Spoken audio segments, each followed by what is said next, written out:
Vamos girar o assunto e partir para a Venezuela. Vamos falar de Nicolás Ditaduro. As eleições venezuelanas continuam dando o que falar na América do Sul e no mundo.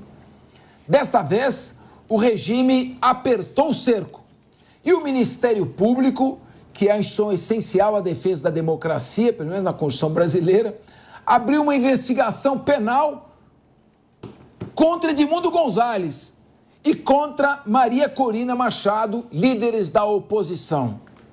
Quem vai trazer mais detalhes desse caso é o nosso correspondente de assuntos internacionais, Luca Bassani. Luca, o Edmundo se autodeclarou presidente eleito da Venezuela e agora está sendo investigado. Vou fazer o seguinte, nem vou falar Ministério Público, porque como membro do Ministério Público por 36 anos, me ofende vincular o Ministério Público à defesa de uma ditadura. Eu gostaria de ouvi-lo. Boa tarde, você, Capês, aos nossos comentaristas, todos que nos acompanham aqui. A gente vê que é mais uma decisão que é extremamente aleatória, tomada pelo ditador Nicolás Maduro contra a oposição. Vale a gente lembrar que durante essa semana, Edmundo Gonzalez acabou então se declarando vencedor das eleições, já que, segundo o próprio relatório da agência Carter, né, que foi um dos únicos observadores internacionais que esteve na Venezuela durante as eleições, e também de acordo com as mais de 20 mil atas de votação que eles tiveram acesso, no cálculo estatístico, eles concluíram que fizeram mais de 65% dos votos, ou seja, Edmundo Gonzalez teria sido facilmente eleito presidente da Venezuela, algo que foi contrariado pelo ditador Nicolás Maduro, que não apresentou até agora as atas de votação. De acordo com o Ministério Público, eles devem comparecer à Justiça para que possam prestar esclarecimentos sobre declarações que estariam fazendo contra o povo da Venezuela e contra a ordem democrático-social, isso de acordo com também as palavras do próprio presidente, ditador do país, Nicolás Maduro. A gente vê que, de fato, o cerco está se fechando a toda a oposição. Desde que a eleição aconteceu, milhares de pessoas foram às ruas, centenas delas foram presas também de forma bastante aleatória, sendo privadas de poder ficar com a sua família. Inclusive, líderes da oposição foram sequestrados, desapareceram e até agora não temos notícias do seu paradeiro. E em relação a essas duas lideranças políticas, Edmundo e Maria Corina Machado, inclusive há várias ofertas para que eles possam se exilar politicamente em países da América Latina, exemplo da Costa Rica e tantos outros. Então a gente vê que Nicolás Maduro vai agora com tudo para colocar essa oposição fora da liberdade, fora das ruas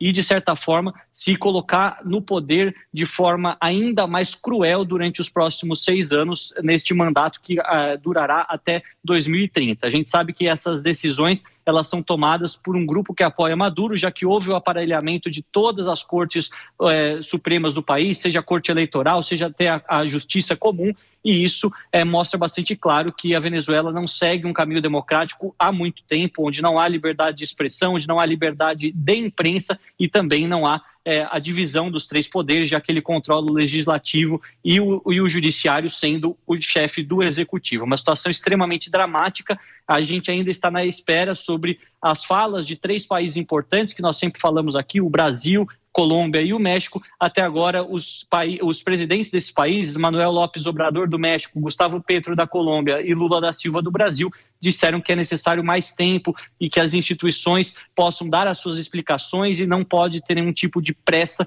porque quem mais sofreria com isso seria o povo venezuelano, seja através de um levante popular, seja através da aplicação de novas sanções, enquanto que outros líderes do mundo, grande parte da União Europeia, dos países da União Europeia, os Estados Unidos, Peru, Chile, já disseram que não reconhecem a eleição e tantos outros países reconhecendo Edmundo Gonzalez como presidente. Então, um impasse muito grande nesse aspecto da diplomacia, ao mesmo tempo em que não há uma perspectiva positiva ao povo venezuelano, que está vendo cada vez mais as suas liberdades sendo restritas pelo ditador Nicolás Maduro.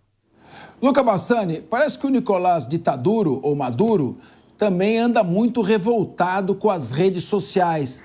Existe algum risco de desmonetizar as redes sociais ou censurá-las de alguma maneira ou usar os órgãos públicos para fazer isso? Porque após acusar o TikTok, a Meta, que é a dona do Facebook, e até o Elon Musk de interferências, parece que ele também anunciou um rompimento com uma outra plataforma bastante usada. Como é que é isso, ô Luca Bassani? Parece que a extrema esquerda está investindo na Venezuela contra as liberdades das redes sociais?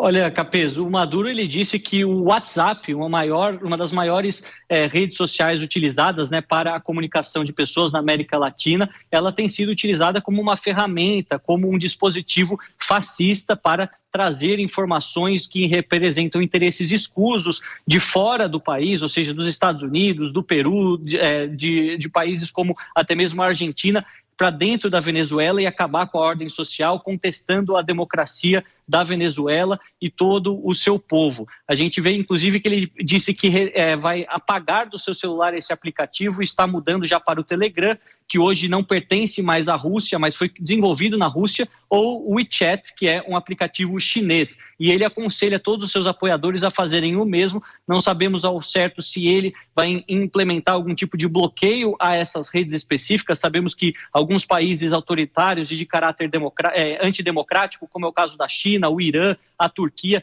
tem constantemente acabado com acesso a algumas redes sociais, como o Instagram, como o TikTok, como o Facebook, e Maduro agora conclama os seus apoiadores a acabar com o uso desses aplicativos, mas, de fato, a internet ainda é uma das poucas liberdades que o povo venezuelano tem, mas não me surpreenderia se ele implementasse uma espécie de bloqueio total para evitar com que informações de fora cheguem para dentro do país ou até mesmo as informações de dentro, a população mostrando o seu sofrimento, mostrando a repressão, consiga chegar para fora.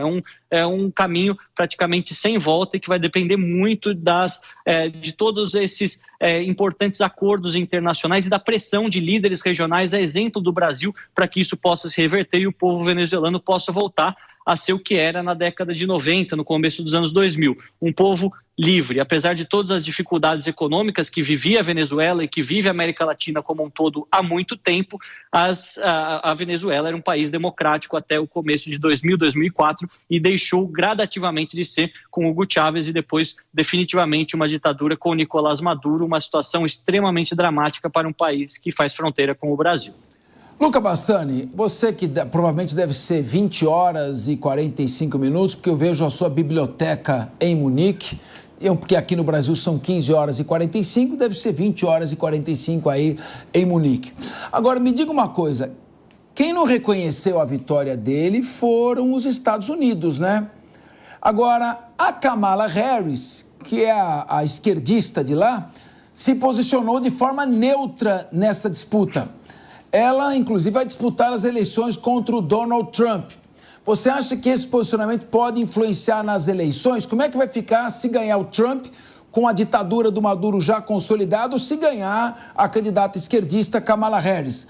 Parece que o nome do seu vice na chapa já foi escolhido, né, Luca? Conta mais pra gente sobre essas eleições norte-americanas e rapidinho, só relembra o sistema eleitoral americano como é. Quero te ouvir.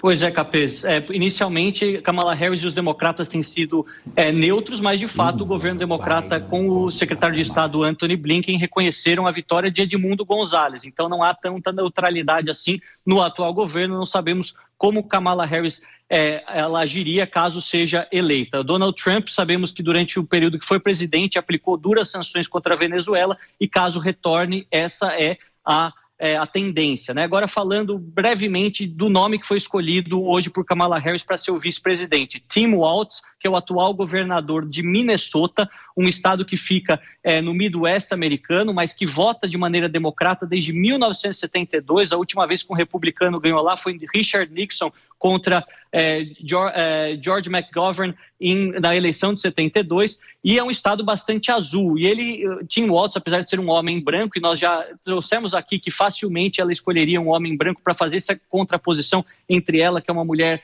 negra, também filha de indianos, ele tem visões políticas muito parecidas com ela. Ele também é a favor do aborto, ele também é a favor da restrição para a compra de armas, dois assuntos sempre muito polêmicos dentro da política americana, é a favor também do casamento entre pessoas do mesmo sexo e segue quase completamente a pauta democrática mais liberal. Então não acaba sendo uma escolha que traga essa candidatura um pouco mais para o centro. A gente até falava na semana passada da possibilidade do candidato a vice ser alguém como o Joe Biden uma figura histórica dentro do Partido Democrata, mas com visões mais centristas para atrair os indecisos. Tudo indica pela postura política dele que não é uma pessoa assim, apesar de ter um histórico de trabalhador rural, ou seja, consegue falar para os fazendeiros americanos, que representam uma parcela expressiva do eleitorado, e também ficou 24 anos na Guarda Nacional do Exército, ou seja, também tem esse apelo a militar importante. O estado de Minnesota não representa grande coisa, muitos esperavam que fosse alguém da Pensilvânia ou de Michigan, considerando que esses estados são mais importantes,